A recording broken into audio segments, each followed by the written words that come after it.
चिकित्सा एवं स्वास्थ्य मंत्री गजेंद्र सिंह खीवसर ने मेडिकल कॉलेज अस्पताल और जेके लोन अस्पताल का निरीक्षण किया। चिकित्सा मंत्री ने पत्रकारों से बातचीत के दौरान कहा कि प्रदेश की जनता का सरकारी अस्पतालों पर भरोसा है। कोटा शहर में जिन दोनों अस्पतालों में महिलाओं की मौत हुई है, वहां की चिकित्सा व्यवस्थाओं को लेकर जनता का काफी भरोसा है। इसी के चलते आज प्रतिदिन रिकॉर्ड तोड़ ओपीडी वहां पर हो रही है। इससे लगता है कि चिकित्सा सुविधा को लेकर जनता को शिकायत नहीं है। उन्हें आज भी सरकारी चिकित्सा व्यवस्था पर काफी विश्वास है और जनता के भरोसे को देखते हुए, उनके द्वारा मामले की गंभीरता को देखते हुए घटना के तुरंत बाद जयपुर से चिकित्सकों की टीम जांच के लिए भेजी गई है। जल्द ही दिल्ली से एम्स की टीम यहां पर जांच के लिए आ रही है। कुछ दवाइयों के सैंपल उन्होंने जांच के लिए भेजे हैं। जैसे ही फाइनल रिपोर्ट आएगी, उसके बाद जो भी दोषी होगा उसके खिलाफ कार्रवाई होगी। वर्तमान में प्राथमिकता के आधार पर उनके द्वारा 4 चिकित्सकों और नर्सिंग कर्मियों को सस्पेंड कर दिया गया है। इस मामले में आईएमए को सरकार का सहयोग करना चाहिए। जांच रिपोर्ट आने के बाद सब मामला साफ हो जाएगा। तब तक धैर्य रखें और सरकार का सहयोग करें।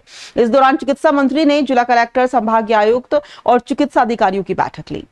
क्योंकि ऑपरेशन थिएटर जो है या गायनेकोलॉजिस्ट हेड है, जिसके नीचे अचानक 2 हॉस्पिटल में इतनी प्रेग्नेंट लेडीज के सिजेरियन में प्रॉब्लम आई, तो जिम्मेवारी जब तक you are innocent till proven guilty है ना, तो रिस्पॉन्सिबिलिटी उनकी थी। इसलिए उनको अभी 3 डॉक्टर्स और 1 यूडीपी वाला डॉक्टर और 4 नर्सिंग को, ये वरिष्ठ चिकित्सक और नर्सिंग स्टाफ को, इनको अभी इनको सस्पेंड किया गया है। अभी जो दवाइयाँ जो अभी इन हॉस्पिटल्स में आ रही हैं, 80% जो दवाइयाँ हैं वो है RMSCL से आ रही है, टेस्टिंग होती है, सब होती है। परंतु 20% दवाई जो है वो सीधा हॉस्पिटल लोकल परचेसेस करता है।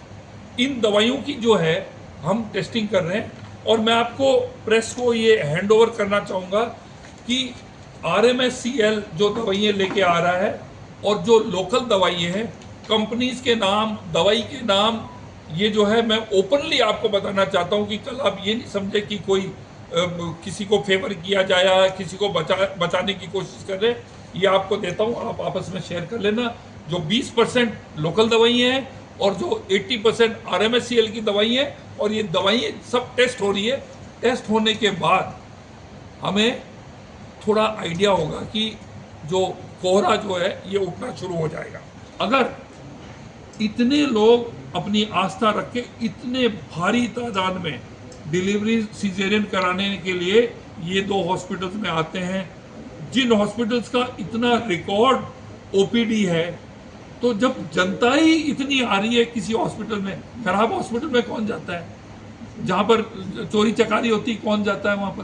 तो इन हॉस्पिटल्स में फ्री इलाज के लिए और ये डिलीवरीज के लिए एक जनता के मन में ये जो 2 रेप्यूटेड हॉस्पिटल्स की जो एक रेपुटेशन बनी है, मैं सोचता हूँ कि इन पे एकदम उंगली उठाना सही नहीं होगा जब तक हम जांच करके हम पूरी रिपोर्ट्स नहीं लाएं। और डॉक्टर्स को जो दिन रात मेहनत करके जो उन्होंने जानें बचाई, आपके 10 में से 9 बच्चे बच गए, ये उनको मैं धन्यवाद देना चाहूँगा। आपको मैं ये बताना चाहूँगा कि जो न्यू मेडिकल जो है, वहाँ पर जो पूरे साल का 2025 से लेके दिसंबर 2025 तक मैं आंकड़े लेके आया हूँ। यहाँ पर जो ओपीडी जो है, सालाना 11 लाख लोगों का ओपीडी होता है। जेके लॉन में होता है 3 लाख। और जो है वहाँ पर आपके ऑपरेशन जो हैं सिजेरियन के 668 होते हैं और जेके लॉन में होते हैं आपके 850 के। आईपीटी जो है न्यू मेडिकल के अंदर है 48,000 पर ईयर और जेके लॉन के अंदर है 91,000 पर ईयर। कहने का मेरा मतलब ये है कि लोगों को इन हॉस्पिटल्स में आस्था है और ट्रस्ट है, जब भी ये लोग प्राइवेट हॉस्पिटल्स में नहीं जाकर इन हॉस्पिटल्स में अपनी जो कॉन्फिडेंस के साथ आके अपना इलाज करा रहे हैं। और ख़ास करके सिजेरियंस जो हैं वो आपके टोटल जो है आपकी जो डिलीवरीज जो है न्यू मेडिकल कॉलेज के अंदर जो है सालाना जो होती है 6,000 डिलीवरी होती है, जिसमें से 2,800 सिजेरियन की होती है। और जेके लॉन में 11,400 डिलीवरीज हर साल होती है, जिसके अंदर 7,000 केसेस सिजेरियन के हैं। और आपको ये बताना चाहूँगा कि जो टोटल डेथ होती है वो आंकड़े आपको डिटेल में आपको जो चाहिए हम दे देंगे। एक हॉस्पिटल में 0.1% डेथ होती है और दूसरे के अंदर 0.25% डेथ होती है, जो कि एक नेशनल लेवल से लोअर है। कहने का मेरा मतलब है कि ये रिलायबल हॉस्पिटल्स हैं, लोगों को इनमें कॉन्फिडेंस है। और ये जो अभी जो 12 बच्चे जो हुए हैं, जिनमें 11 बच्चे सही हैं, एक बच्चा जो है जब पैदा हुआ था वो उसी टाइम ख़त्म हो गया था पैदा होने से पहले, सही टेम्परेचर पे नहीं स्टोर हुआ या धूप लग गई उसको, जो भी है उसकी भी जांच कर रहे। वो भी एक अपन रूल आउट नहीं कर रहे हैं, उसको हम ब्लेम भी नहीं कर रहे हैं। हम कह रहे हैं कि उसकी भी जांच की जाएगी, दवाइयों की जांच की जाएगी, इसकी जांच की जाएगी। और इसके अलावा जो है, जो एक बोर्ड बैठ के अभी जो आपका विसरा की रिपोर्ट जो आ रही है, आपके जो ज़्यादा डेथ कह रहे हैं सेप्टोसीमिया होने से और मल्टी ऑर्गन फेलियर से जा रही है, परंतु इसके अंदर एक जो चिंता का विषय ये है कि इतनी जल्दी मौत कैसे हुई। बेसिक चीज़ है, सेप्टोसीमिया भी होता है तो उसमें कई दिन लग जाते हैं, एक ऑर्गन फेल होता है तो फिर दूसरा हो जाता है, ऐसे करके।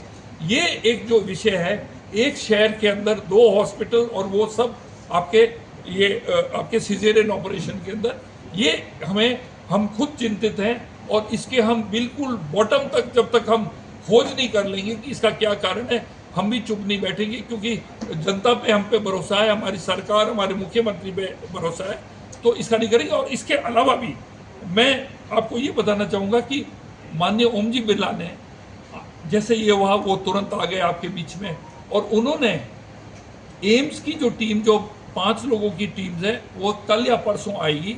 तो सबसे हाईएस्ट अथॉरिटी, जो सबसे बड़े सरकारी हॉस्पिटल जिनकी एक्सपर्टीज है, वो हमारे डिपार्टमेंट को छोड़ के हमारे से अलग वो एक इंडिपेंडेंट जांच करेगी। और मैं तो आपसे इतना ही कहूँगा कि थोड़ी सी शांति रखें, जब तक ये रिपोर्ट्स, विसरा की रिपोर्ट्स, ये सब नहीं आ जाए हमारे पास, हमें थोड़ा सा पेशेंट रहना पड़ेगा इसके अंदर। और डॉक्टर्स जिन्होंने कितनी मेहनत की है, जब कॉम्प्लिकेशन आ गए और इन्होंने इतने बचा लिए पेशेंट्स को। आप देखिए कि जो पेशेंट 12 आए थे उसमें से 4 डेथ्स हुई, 8 को इन्होंने लगा के रात दिन करके इन्होंने, ये भी जो श्रेय हमारे डॉक्टर्स को जिन्होंने जाने बचाई है, उनको मैं धन्यवाद देना चाहता हूँ। और जब तक आईवी फ्लूइड, ड्रग्स और जो आपके जो ये लगते हैं ना क्या, इसके अंदर जो है जो इन्फेक्शन और जो वो पकड़ लेता है, उसकी रिपोर्ट आने पर ही हम इसके सही दिशा में हम जा पाएंगे।